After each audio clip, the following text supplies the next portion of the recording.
Halo, balik lagi di Eleven Channel. Kali ini kita bakalan bahas tentang cara mudah bikin jurnal atau artikel berbahasa Inggris. Nah, gimana sih caranya? Yuk simak terus ya videonya.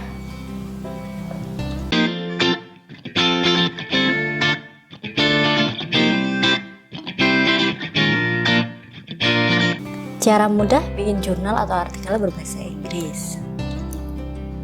Step by step yang perlu dilakukan. Yang pertama, tentukan topik.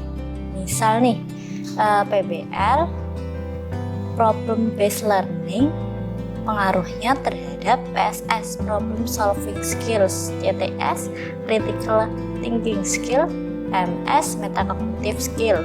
Terus kita ambil siswa yang punya self-efficacy tinggi dan rendah. Jadi gimana pengaruhnya PBL sih terhadap problem solving, critical thinking, terus kognitif gitu. Kalau ditinjau dari yang self efficacy-nya tinggi sama rendah. Nah, kalau udah topiknya udah clear nih, terus yang kedua, buat kerangka tulisan. Nah, buat apa sih? Biar tulisan kita jelas arahnya kemana, terus gak lebar-lebar. Step yang ketiga, cari referensi.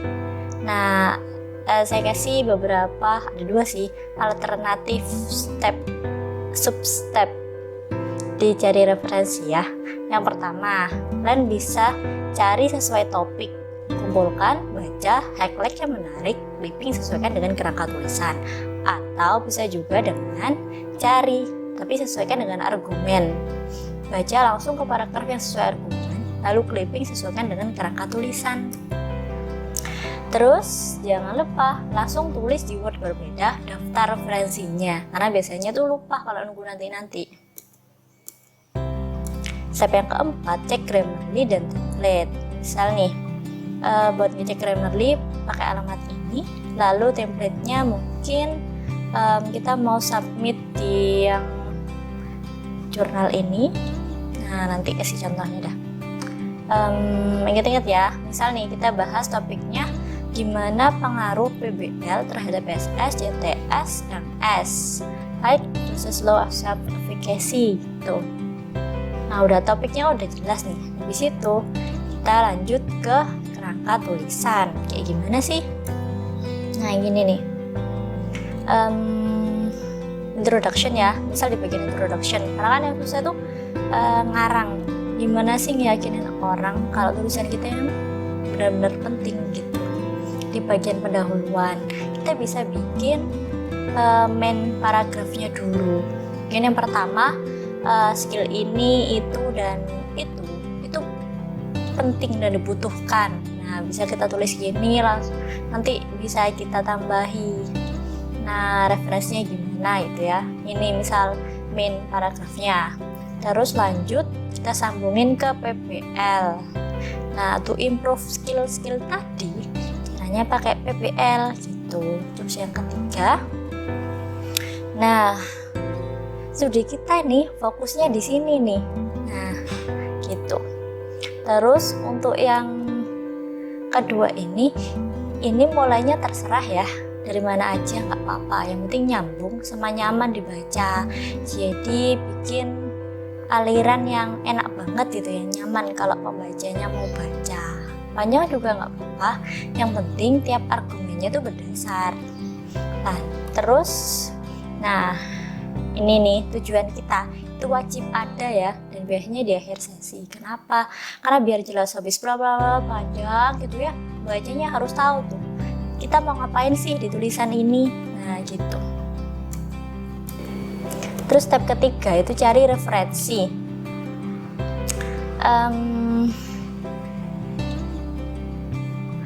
Cari sesuai topik, kumpulkan, baca, highlight yang menarik, clipping sesuai dengan kerangka tulisan. Nah, kayak gitu tadi kan. Lanjut kita ulas satu persatu.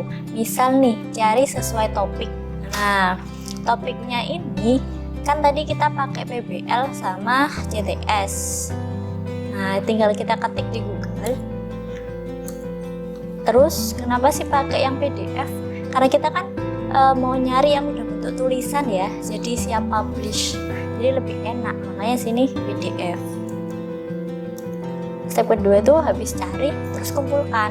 Nah, habis di enter tuh search, nah itu kan banyak tuh ya. Nah itu silakan diseleksi. Misal nih 10 tahun terakhir, berarti minimal tahun 2010. Terus mau yang penulisnya dari luar negeri atau yang dari dalam negeri juga boleh, nggak apa-apa, terserah, yang penting bahasa Inggrisan. Terus mungkin punya saringan lain juga nggak apa-apa, terserah, kalian bisa cari di situ.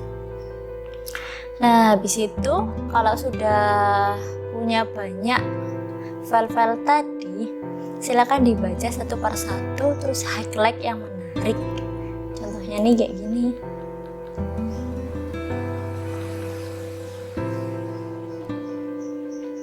Nah ini salah satu ya, critical thinking skill di PPL. Terus dibaca, habis dibaca biar nggak lupa itu silakan di highlight yang menarik, yang sekiranya nanti itu mau kalian tulis kayak gitu. Jadi kayak nyumbang-nyumbang ide gitu, kita nabung dari beberapa bacaan tadi itu kayak gimana.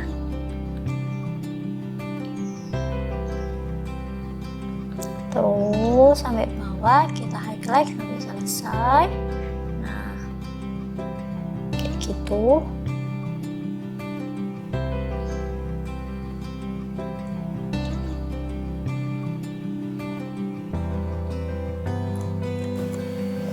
Terus setelah di highlight beberapa yang menarik, tinggal clipping sesuai dengan kerangka tulisan.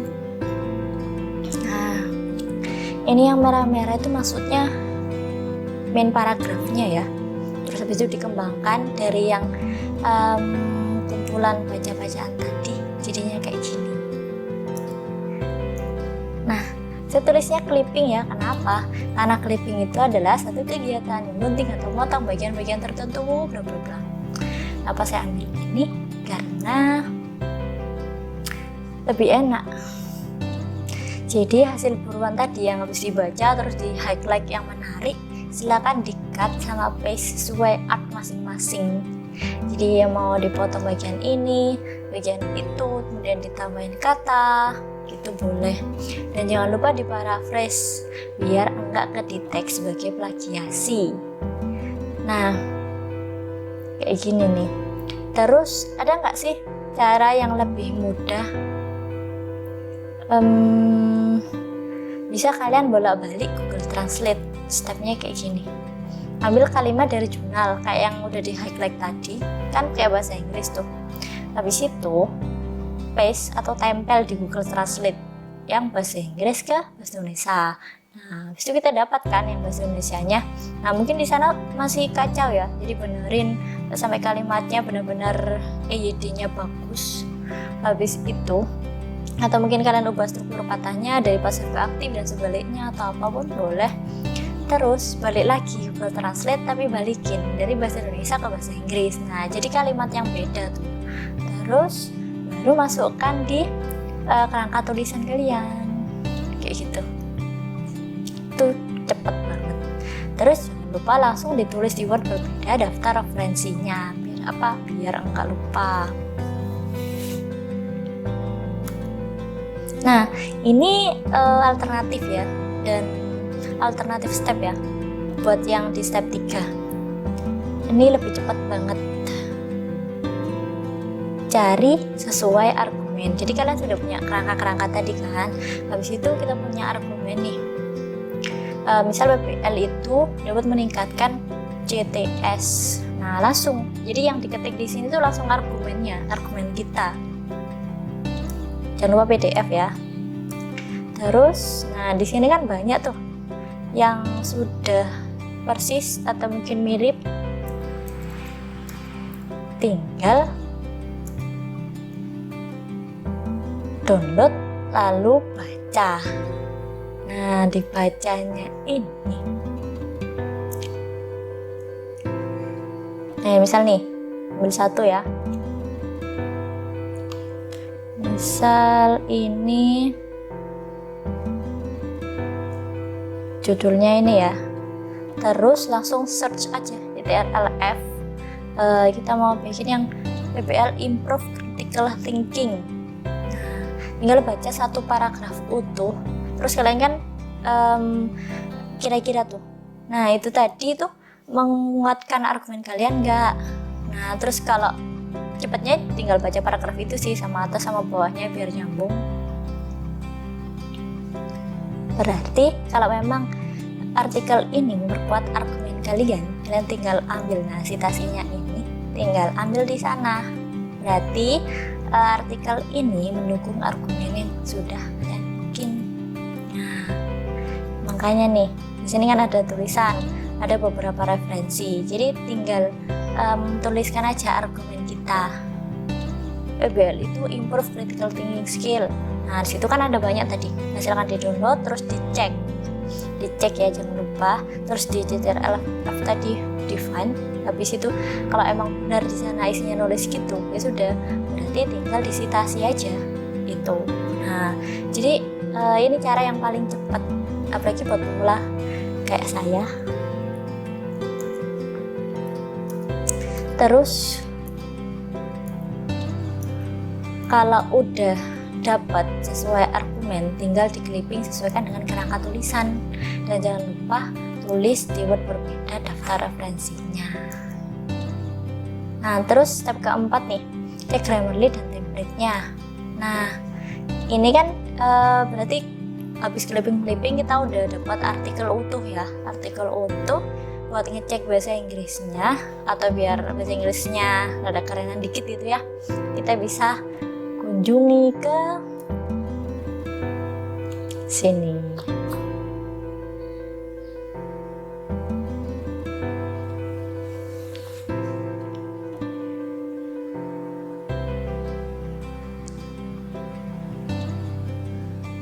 Nanti kalian login dulu. Kalau mau bikin akun boleh, kalau mau login pakai yang akun Google juga bisa. Nah, ini dihapus dulu ya yang tadi aku trial. Nah, caranya gimana? Tinggal di sana upload, habis itu siapkan file jurnal kita tadi, terus tunggu.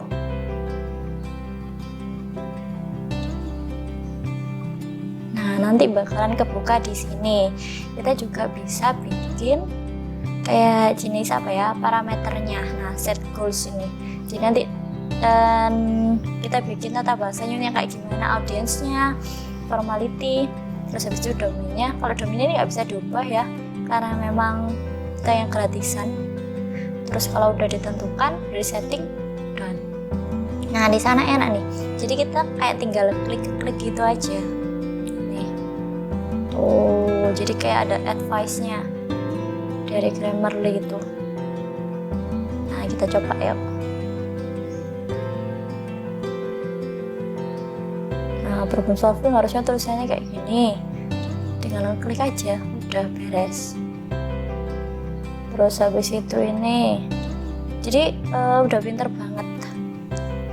Jadi enak, kita tinggal klik tanpa harus belajar dari awal satu per satu. Karena mungkin kita habis bolak-balik Google Translate, atau mungkin nerjemahin sendiri yang notabene kita masih belum export. Tuh, enak kan? Jadi kita sambil ngeklik ini, kita sesuaikan juga dengan artinya, mananya dari paragraf tadi. Karena kan kita yang bikin sendiri, pasti lebih tahu kan. Jadi mana yang cocok, itu sebenarnya ganda atau single. Jadi perlu pakai S atau enggak. Terus kita sesuaikan juga artikelnya. Nah, enak kan? Jadi tinggal klik yang merahnya, nanti ada advice-nya dari sana itu apa aja. Terus diklik aja, udah.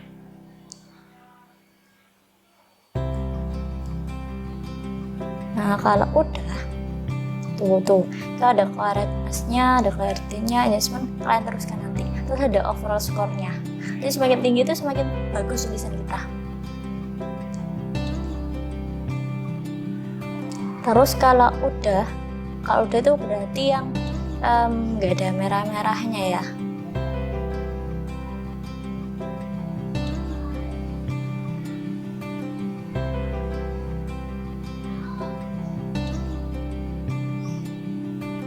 Kalau udah bisa kita copy. Nih, udah clear ya yang itu udah kita bisa copy, terus kita paste atau tempelkan ke tulisan kita. Misalnya di sini. Terus habis itu kita tinggal atur formatnya. Gitu. Terus misal nih format yang mau kita pakai di sini. Kita mau ambil yang misal nih layoutnya kayak gini. Ini contoh yang layout buat Journal of Physics conference series ya. Jadi kita wajib banget baca ini. Kenapa? Karena ketika kita nggak sesuai template-nya, maka sebagus apapun jurnal kita atau artikel kita nggak bakalan dihiraukan. Jadi penting banget buat nyesuaiin sama plug kayak template-nya. Kalau bisa malah kalian paste atau tempel-tempel aja tulisan kalian di sini. Sesuaikan. Terus jangan lupa baca ulang berkali-kali. Mungkin aja ada yang kelupaan atau mungkin belum menghapus sesuatu di sana gitu ya. Jadi template itu benar-benar penting. Tuh, misal tabel tuh harus nggak ada garis horizontalnya. Terus habis itu judulnya di atas. Kalau gambar itu judulnya di bawah. Terus penyebutannya kayak gimana, terus daftar pustaka itu aturannya mau kayak gimana, itu penting banget dipelajari di sana. Nah, itu tadi sedikit tips dari aku yang juga masih belajar. Thanks for watching, jangan lupa like dan subscribe, atau mungkin bisa share ke teman yang mungkin butuh. Terima kasih.